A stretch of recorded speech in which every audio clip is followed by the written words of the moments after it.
We are going to go ahead and start the meeting officially. So I'm going to unmute everybody, so you don't need to worry about that. And we're going to start off with, let's go. I'm going to move to the screen share and see if I can do that.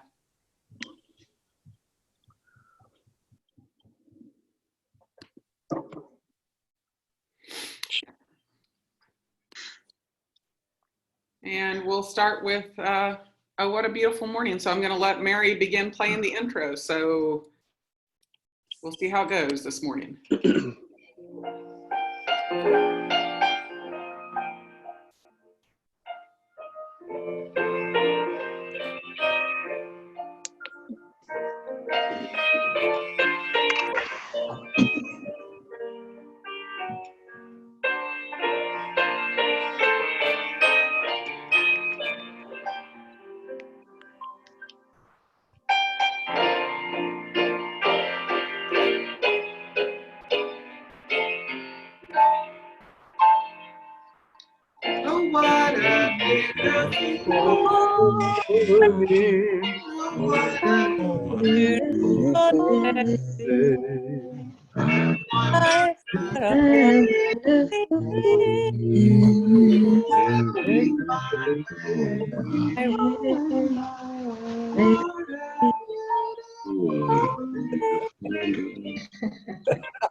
That was terrible. We're getting better. That was bad. I don't think Zoom is designed to have a sing-along. Did on TV. Yeah. So go ahead and remute yourself, please. So yeah. So Mary has been working at McFarland with their food pantry, setting it up on Tuesday morning, so she's not been able to join us. But she watched our first meeting, and she said she had a good laugh when we all sang at different times. Okay. Anyway, but she said she suspected that might be the case. So this morning, giving the invocation is Mel Silveraju. So Mel, I'm going to ask you to unmute yourself and lead us in prayer, please. Let us bow our heads. Heavenly Father, we want to thank you for this day that we can gather here on Zoom. We want to thank you for your grace and mercy upon our lives, Lord. We want to thank you for your hands of protection over our families and for the frontline workers, God, that your hands will be upon them as they face this pandemic hands-on. We thank you, Lord, that we can still continue to do your work, and we thank you for your blessings. In Jesus' name we pray, amen. Amen. Wow. And Susan is going to lead us with the pledge and the four-way test this morning. Okay, please join me in the pledge. I pledge allegiance to the flag of the United States of America and to the republic for which it stands, one nation, under God, indivisible, with liberty And justice for all. And now the four-way test of the things we think, say, or do. First, is it the truth? Is it fair to all? That's all concerned. Will Will it be a goodwill and better friendship? Friendships. Will Will it be beneficial to all concerned? Thank you. And too far. Okay. So do we have any happy dollars this morning? If so, add them to the chat box, please, or, feel free to raise your hand, unmute yourself, and add in what you're happy about.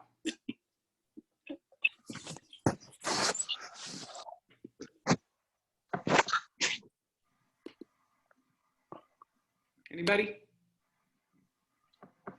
I'll be happy. Okay, thanks, Keith. Happy that we're one day closer to the end of this mess we're in right now. And I'm happy for the new baby that one of our club members have. And I'm happy that the sun's going to shine today. Yes. That's wonderful. Yeah.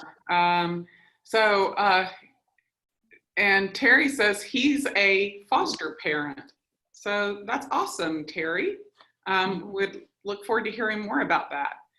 Yeah, and Keith mentioned Aaron's Kirkwood, one of our newest members, had a baby girl, Ivy Magnolia, a couple of days ago. I forget exactly which day, but anyway, so we have our newest little Rotarian out there. Other happy dollars? I just want to, I'm not going to, no happy dollar, just want to get back to Keith and just tell him sunny today, but severe storms possible this evening after dark.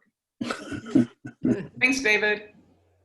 Hey, David, do you remember what year or what the date was last year when we went storm chasing and the big tornado at Mangum? Yes, it was May 20th. May, okay. Okay, we're a long ways away from that then. Yep. Any other happy dollars?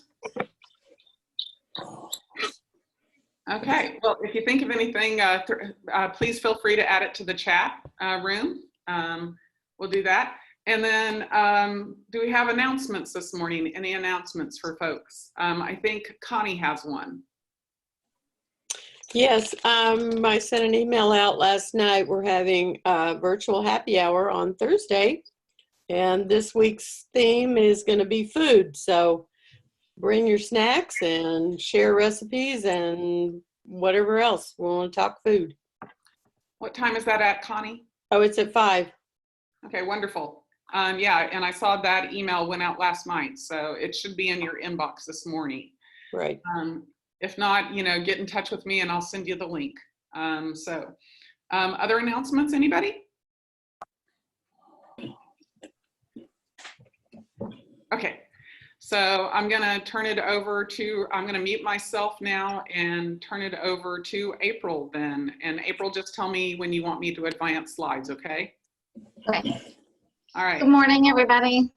Good morning. You can just wave or thumbs up or something. I know she just muted everybody. So first, I just want to say it's really one of the greatest parts about this Tuesday morning thing is it's kind of a nice reprieve from many, many things that have been kind of hard on us over here at Food and Shelter. So I so look forward every week to doing this, even though it's kind of awkward and the singing is terrible. I think we learn a lot about ourselves in times of crisis. And one of the things I've learned is that I touch my hair a lot. And so in order to keep from touching my face, I'm wearing my hair back like a school marm. So if you're wondering why this is so, so this crisis kind of started as a global health crisis. I think most people's concern was, will I get sick? Will someone I love get sick?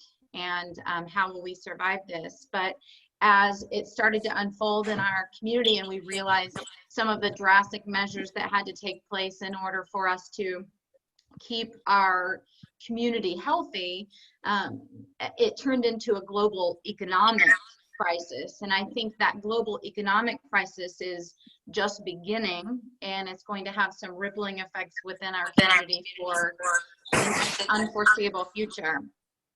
So prior to the crisis, the unemployment rate in Oklahoma was one of the lowest in the country. It was around 3%.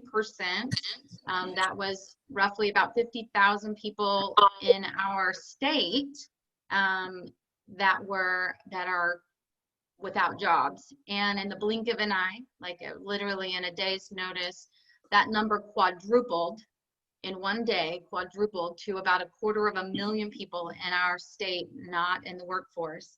And now we're seeing numbers about 10%, even in some communities higher than that. And we don't know Norman's numbers specifically, but it's speculated that our numbers are going to be closer to 12 and 14,000 due to the university being here, the number of people that are hourly employees of the university that are no longer going to work within the school systems, and some of our larger things like More Norman Technology. So we have a lot of industries in our community that in a blink of an eye stopped working.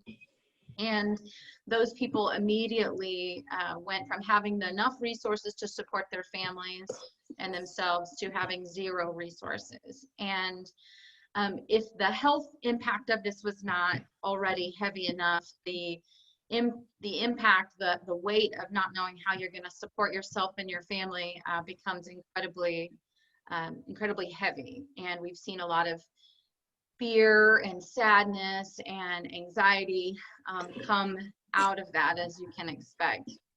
Okay, Jen, you can move me forward. So, thank you.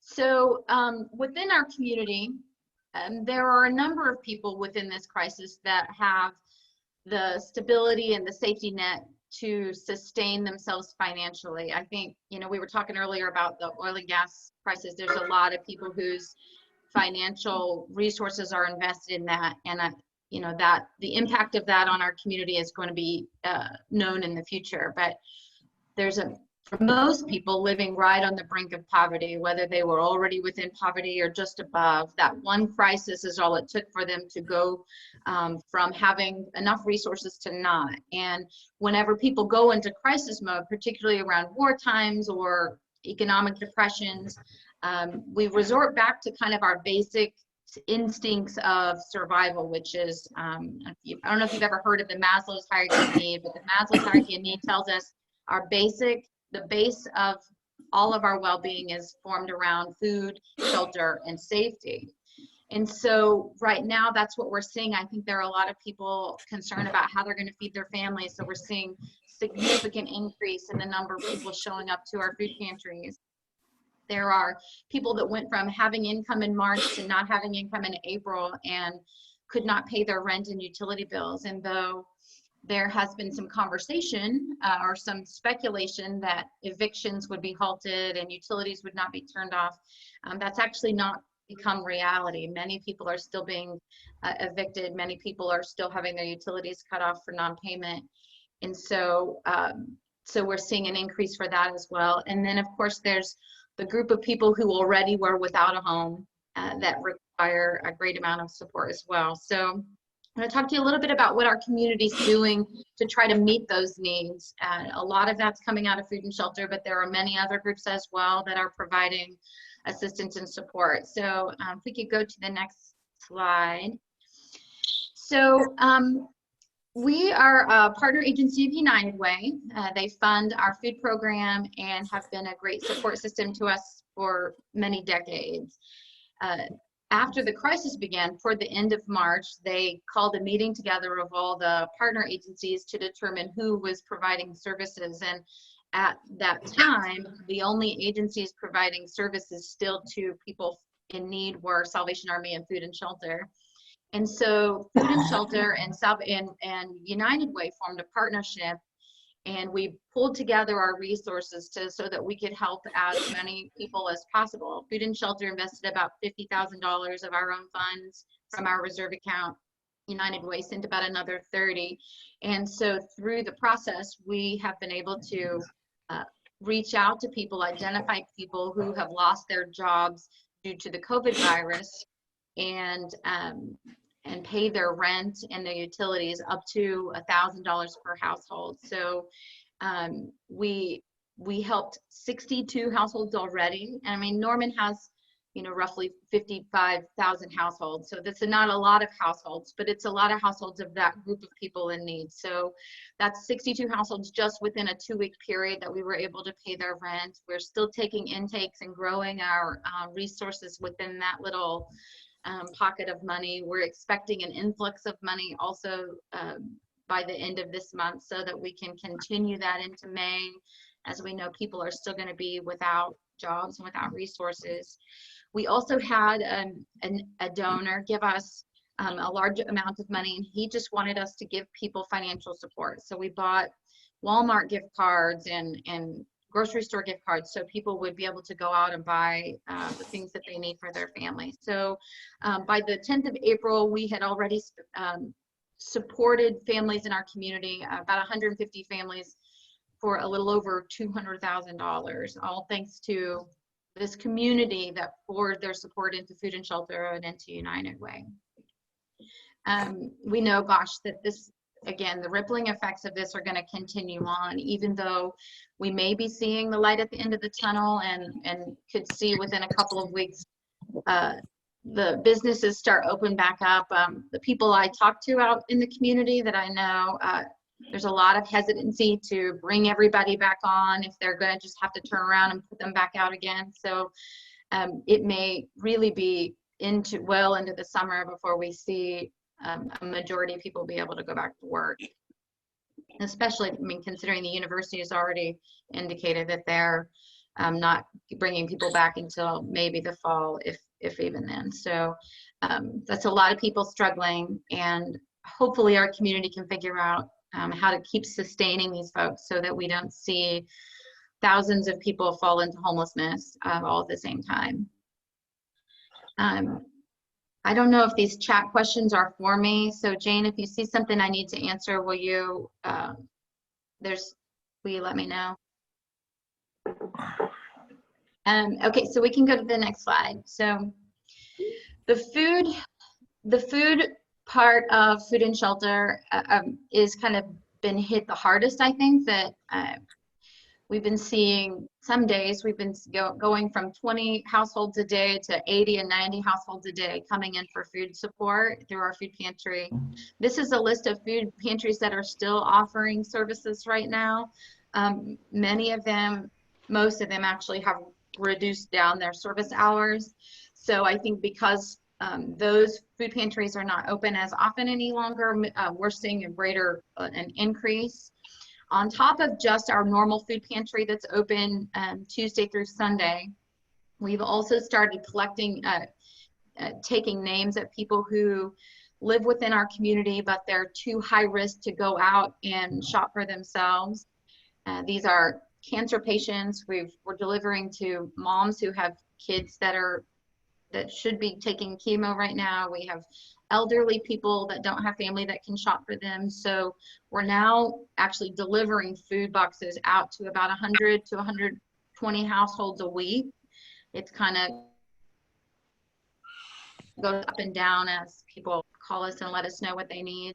We're having a lot of requests for deliveries outside of Norman, like into the Noble and Lexington area. And so we're trying to identify volunteers that can reach those communities as well, because right now we're kind of limited to where we can go with the number of small staff and volunteers that we still have left working here. So that food assistance, I think there's going to be a lot of programs that still need support from our community, not just food and shelter, but all of these groups.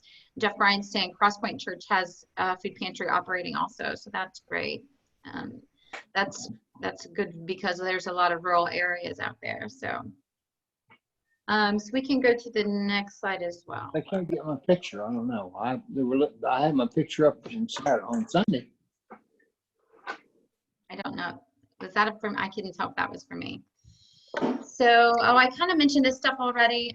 One of the things I'll mention that's been the most interesting is, so we did start there's a majority of our influx of new guests have never ever had to go to a food pantry before. They've been working, they've always had the resources they need. So these are new people who are literally just trying to figure out how to survive from day to day. And there's just the fear and the anxiety is just overwhelming when they come through the door. It's kind of been very, sorry, it's hard to read the chat questions and focus at the same time. So, so if we could go to the next slide then. So, this is just a needs list. This was one we created for ourselves, but every food pantry can use these things. So if you're engaged in one, then these are the kinds of things that you could send them. I just tell people when they call, anything that you would feed your family, we can take. We're trying to right now pack up pre-made boxes of food that have enough food for an entire week, and then we add to it fresh produce, proteins, eggs and milk, and different things like that as we have them. So we're having to buy food almost every single day to keep our food pantry stocked. So it's been kind of quite the chore. So, but we feel really dedicated to make sure that every person in our family has access to, or every person in our community has access to food. So we're just going to kind of keep going until we get everybody's needs met. And then the next slide. Many organizations in Norman have enacted like emotional support for anybody that's just having a tough time. I wanted to mention these three because if you know people within your network or people that maybe you work with or you used to work with and they're having a tough time, all of these organizations have call-in emotional supports free of charge that can help people kind of maybe get through just the next day of it. It's just, there's a lot of worry out there. So we can go to the next slide.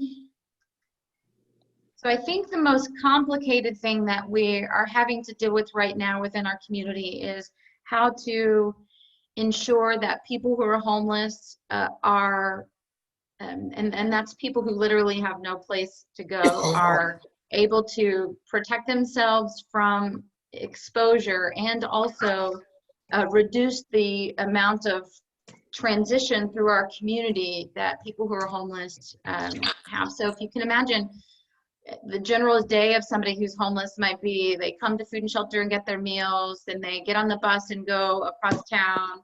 They go in and out of, they go to Walmart and walk around just to be inside for a little bit. And they go to another store, walk around just to be, so the number of touch that people who are homeless have all through the day makes them high risk for infection and also a high risk for moving it throughout our community.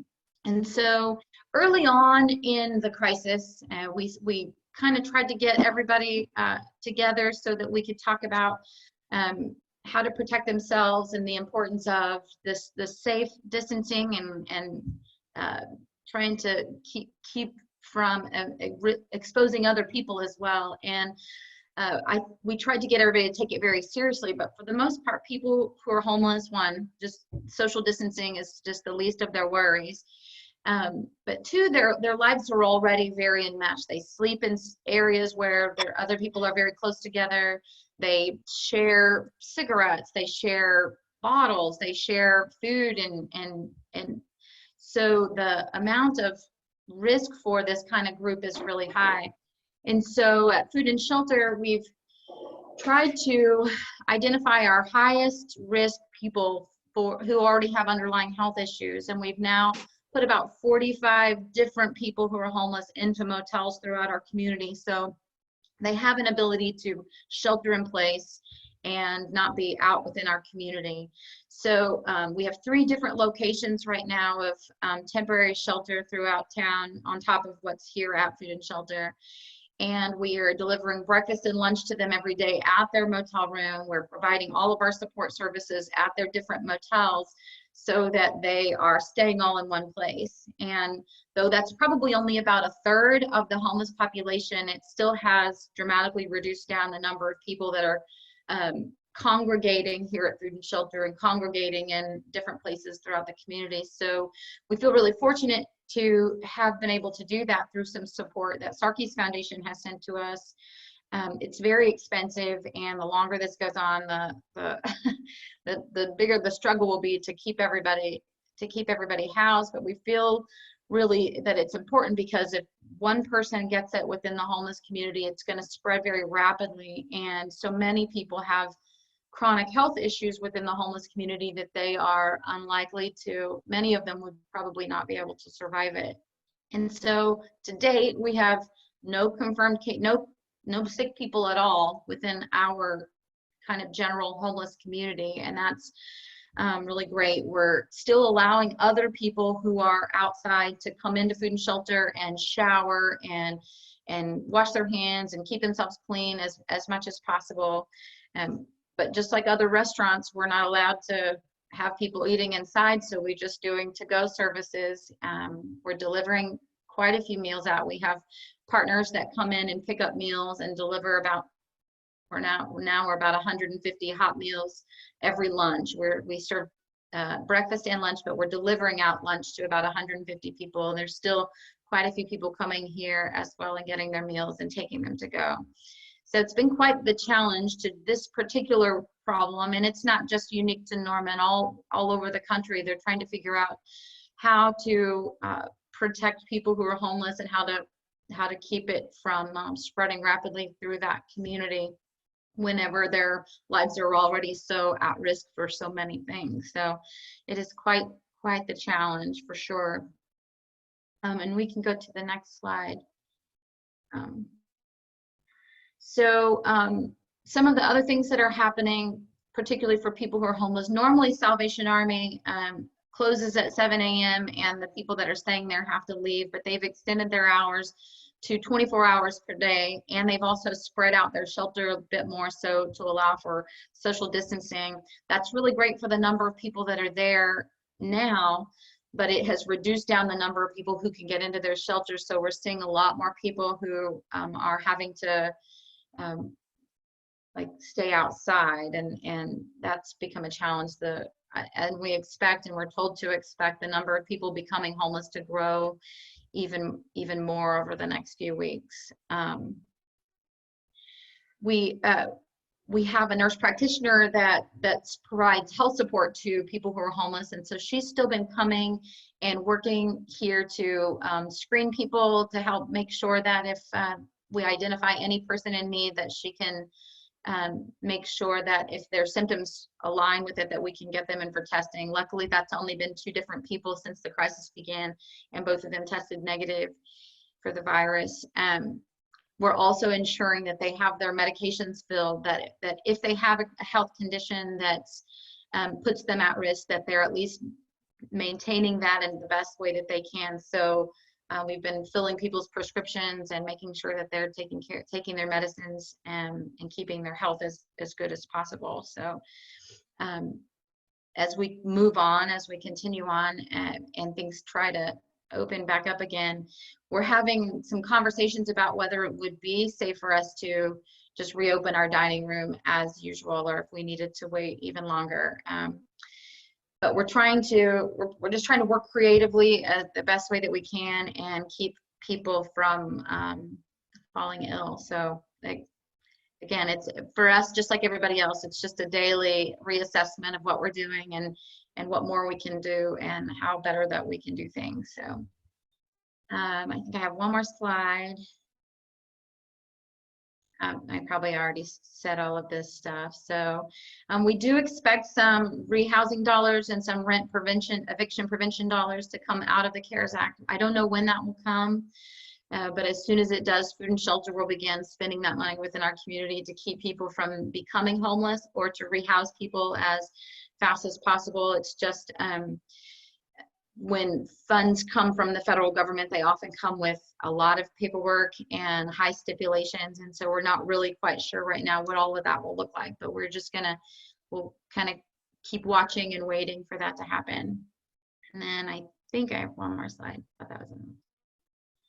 And so though I feel like this is a lot of sad information, like it's a lot of, there's a lot of need and a lot of worry, but what we've seen a lot, and it's been a lot of you guys, Rotarians, and giving people in our community that have shown up to Food and Shelter either with financial resources or food donations or helping deliver meals or helping pick up donations. There's just been a lot of amazing things happening at this time that shows that this community particularly takes care of each other, and when a crisis happens, we stop and think about those that are less fortunate, and we've seen a lot of that here. And I shared some pictures of this. This was a fun thing that happened Easter weekend, and this fella lives here in Norman, and his girlfriend sewed a bunch of masks, and we've been trying to get everybody here to wear masks as much as possible.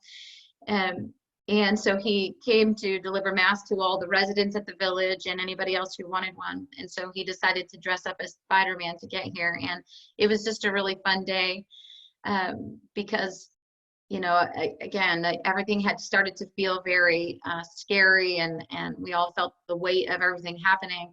But to have something fun and exciting happen at the same time kind of made us remember that this will not always be this way, that we will rise outside of this and above it and be hopefully stronger for it. And I think that that can only happen if we continue taking care of those of us who don't have that safety net, like a lot of us do. And that's what I think this community is built upon, is caring for each other and being responsive in a time of crisis. So it's been both a challenge, and it's also been very amazing to see the caring spirit within our community. So I want to thank you guys for that. Rotarians tend to be at the forefront of every great thing happening. So I'm very grateful to you guys and to the rest of the community that's shown up and helped us keep people above the floodwaters. I think that's it. I have, there's probably some questions. Keith, I saw your question. Yes, all the cottages are full. We had one family actually move in yesterday. The cottage had been made ready for them, and we still moved them in. Yeah. So we keep every cottage full at all times. I've got another question that I didn't type, April. Okay. Keep seeing these warnings in the paper and on every place about scams and stuff. Are you aware of any scams that are trying to infringe on anything that you're doing, or something that we should be aware of? Nothing that I know of. I mean, we certainly, a lot of our folks fall very vulnerable to a lot of those things. And so we've been trying to remind them, like, when the government will never call and demand your social security number and your bank account number and stuff. So, but I don't know of anything particular, or people are posing as charities or things like that. So I don't know of anything. Okay, thank you. So Reagan asked a question: if people want to help volunteer, how can they help and do social? I can't see the rest of the question. Guidelines, plan it is. So Food and Shelter normally has every day about 30 or 40 volunteers on top of our staff of 8. And most of our volunteers have stopped coming at all. And so we are down to just a small group of us doing the work of a small army.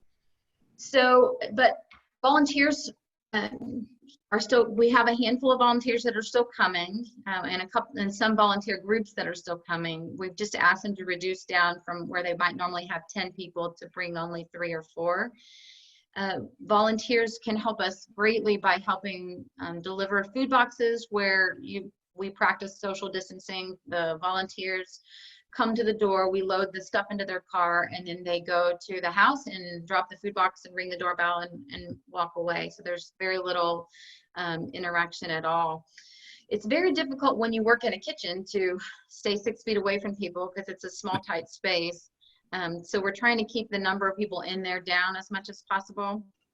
But we have other kinds of opportunities for volunteers, like I said, picking up food, delivering food, and need somebody to mow our yard. Nobody wants to do that.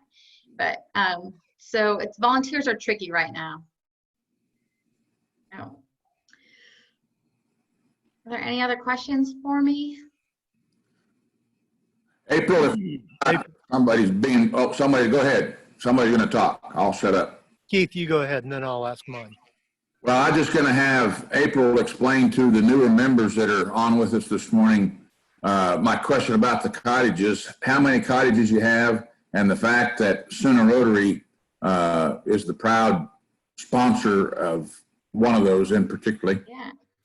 So you can kind of see in this picture with Spider-Man that there are some tiny houses in the background. So Food and Shelter in 2015 started the building of a new campus. Our homeless shelter is actually a small village of tiny houses. There are 32 of them here. 16 are for single people and 16 are for families.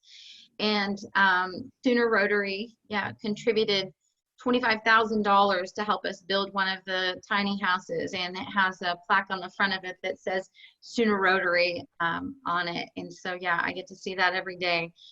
The cottages are just a homeless shelter. I mean, we move people in often straight from the streets or out of their car or places that people shouldn't be sleeping. And while they're here, they have a caseworker that helps them start taking steps forward, and that is unique to their own situation. So when this is all over, those of you who haven't been, it's really worth coming to see. It's kind of a special little place over here. Michael, you had a question? Somebody down here typed Michael, something. Yeah. Social distancing, you mentioned the fact that your clients tend to be touchers. They tend to be very close to each other and sit close to each other. And now that you're having to hand stuff out the back door, hand food out the back door, they tend to congregate under the pavilion and sit next to each other. But you are paving the area between the pavilion and the building to help further some social distancing opportunities. Right. Yeah, we're trying to, because again, like Michael said, we have to hand meals out the door so people aren't eating in groups inside, but then they just take their meal and go eat in groups outside. And so you can see where this Spider-Man is handing this gentleman a mask. There's just a big area of dirt, and every time that rains, that becomes a mud hole. And so the OEC Foundation very generously is offering us some support to expand our pavilion outside so that we can spread those tables out and make the groups, if they're going to be in groups, they'll be smaller groups. So we're trying to, we're creatively trying to problem solve these these problems we're having all the time. But we struggled. We early on, we were trying to police social distancing within our community here, whether it was people living in the village or people who were outside and at the pavilion. And there was so much stress and anxiety over, you have to be 6 feet apart and you have to sit over there and you have to sit over there. And we just realized there's only so much we can do about people's behavior. We can, our job is really to make sure they're fed, to make sure they have access to the type of health needs and food needs, and try to keep them as well as possible. And I can set them 6 feet apart here, but as soon as they leave, they're going to be back to 1 foot apart. And so we've kind of decided that people have to be responsible for their own social distancing. April, there's a question from Jim Costello about asking, will Food and Shelter be able to take over the adjacent land where the East Main building was raised at? So, of course, everything is now different and on hold right now. We early on in the conversations, that was always the intention. Of course, there's a change of leadership at the Department of Mental Health now, and I don't quite know where that's at because now everybody's just focused on coronavirus. So as recent as a couple of months ago, there were conversations about that, whether that was still going to happen or not. At this point, I just don't know. And then he had a second question about asking if your mowing need was the push mower type or the driving mower type. So when is the mowing needed? So we have, the village has a lot of small spaces that the riding mowers can't always get to. So it does require some of each. It's not a lot of grass. It's just a lot of grass in between a lot of tiny houses.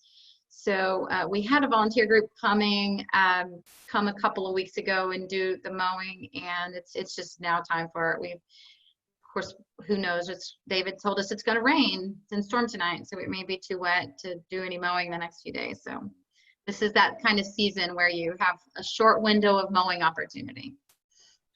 You have to mow when you can, that's for sure. Yeah. I'm responding to Virginia's question. Okay. Also,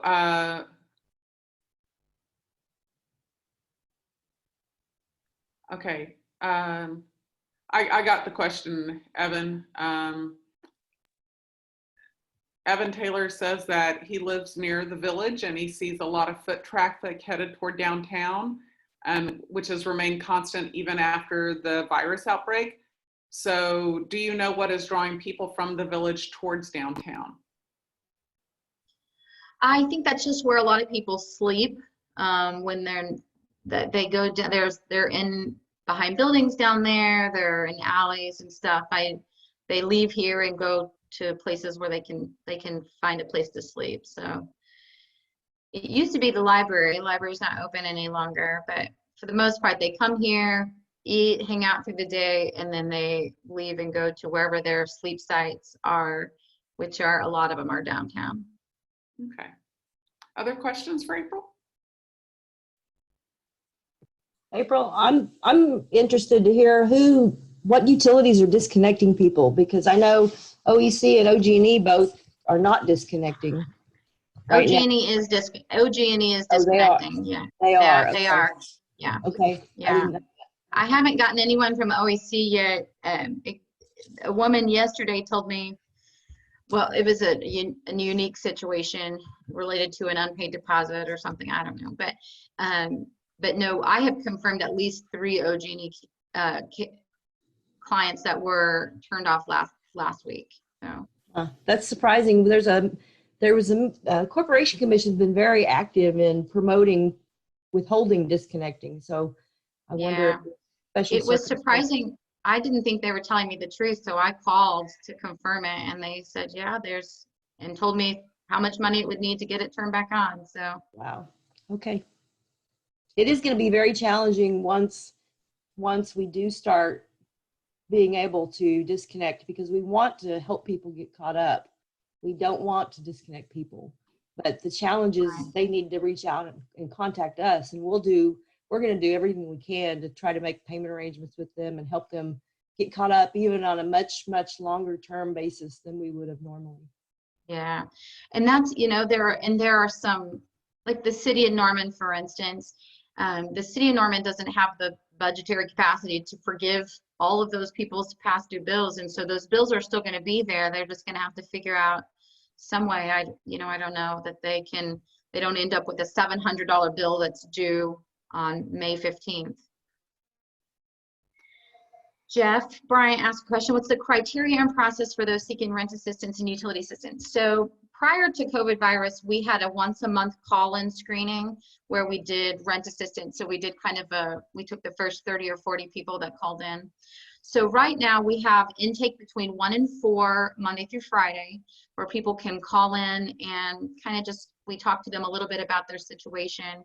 We wanted to make sure that those funds are specifically going to people who have lost their job due to the virus. And so they either have to provide us with a check stub that shows they were working up through March 15th, or a letter from their employer that's their hours were cut because they've closed or they've been furloughed or something. So where they're providing us that, plus their rent document or their lease document that shows how much their rent is. And then once we verify that their situation meets our criteria, then we pay bills out. We're writing checks about twice a week, and then we send them directly to the landlord. So as long as they can show us that they were working, that their job was lost due to the shutdown of some kind, then we're approving people. We want it to be low barrier, but we also want to make sure it's going to the people who really need it. Other questions?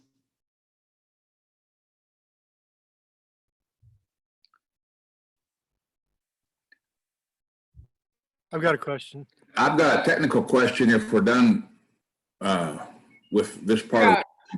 Well, Michael had a question, I think, real quick. So then we'll get to the technical question. Does the pasture to the south need to be mowed? It's pretty close, yeah. Okay. Any other questions for April?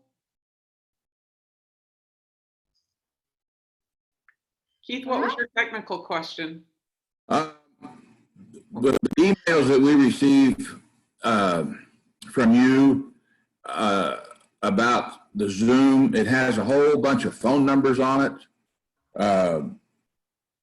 from all over the world. Does that, what does that mean? Or does that apply to us or something, or what is that? That's only for people who are joining by telephone. Oh. If you're on a computer, you just need to click the link. Does that answer your question, Keith? Yeah, I mean, there's just a gob of them, and yeah. I think it's all over the world, actually. Right. And coming back to April, Scott Mullins is asking where Food and Shelter is located. Our address is 201 Reed, R-E-E-D. That's in East Norman, right by the Eastside Walmart, or where Griffin campus is, if people know where Griffin campus is. So we're just east of downtown, off of Main Street. So yeah, south of Main Street on Reed. So any other questions? What's the protocol for dropping off donations? So we encourage people to just come to our northwest door. It's the one that's nearest the dumpster enclosure. That's where our kitchen door is. And just bring them and drop them off and ring the doorbell. They don't have to stay unless they need to. Yeah, so 201 Reed, the address is here on the, and I think, Johnny, you sent out that list of needs in an email previously. And April, just thank you and your staff. Please extend a big thank you for all the work that they're doing there during this really difficult time. I know the same amount of people are doing a whole lot more work. So please let them know how much we appreciate them and keeping everybody safe. So I sure will. Thank you. thank you. So just as a reminder to recap, we have a happy hour virtually on Thursday evening at 5 p.m. Connie Eckstein sent out an email. Also, I put in the chat, but I'll tell everybody here, there's a real quick way to mute and unmute yourself because it's sometimes hard to find that little microphone. If you're on a Mac computer, an Apple computer, it's just Command-Shift-A. So the Command key plus the Shift key and the A key all at one time. If you're on a PC, it's just simply your Alt key plus an A, mutes and unmutes you. If you hold those buttons down at the same time. I'm learning shortcuts for all of the different virtual meeting platform I use. Next week, it's kind of exciting. JT Johnson's going to be joining us all the way from the Netherlands and telling us what life is like there they moved there, oh gosh, I guess about 9 or 10 months ago. Anyway, we look forward to seeing JT's familiar face again then. Okay, so Sandra says the head of Corporation Commission at OGE tells me the moratorium and disconnects are in place until May 6th. And Sandra's going to get you a contact there, April. And thank you again, April, for putting this together and keeping us up to date. And please let us know how we can continue to support you guys. Yeah, thank you. And with that, Michael, I'm going to let you ring the bell so we can end the meeting. Are you muted? If he's unmute. Oh. Thank you, guys. Have a great week, everybody. Bye. Bye, everybody. See everybody on Thursday. Bye.